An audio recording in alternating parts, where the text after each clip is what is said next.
Goeiemôre, baie welkom by vanoggend se saamwees.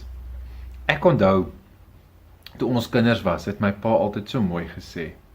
Hy het gesê, werk is 'n gawe van die Here.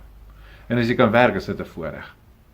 En ek onthou, op 'n stadium in sy werkswinkel, het hy dit so iewers op 'n kennisgewingbord ook gesit. Die gawe om te kan werk.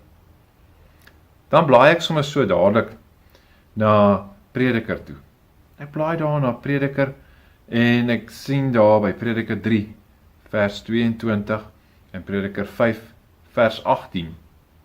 Ek het gesien dat daar niks beter is nie, is dat die mens vreugde vind in sy werk. God laat die mens sy deel ontvang en sy werk met vreugde doen. Dit is 'n gawe van God. Miskien is my pa reg. Die werk is 'n voorreg, omdat dit 'n gawe is wat ek van God ontvang.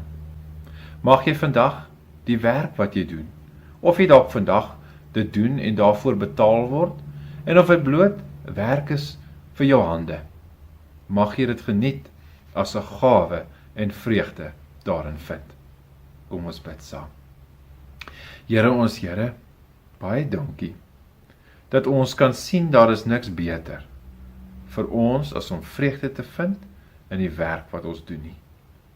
Dankie dat ek my deel ontvang en dat ek my werk met vreugde kan doen.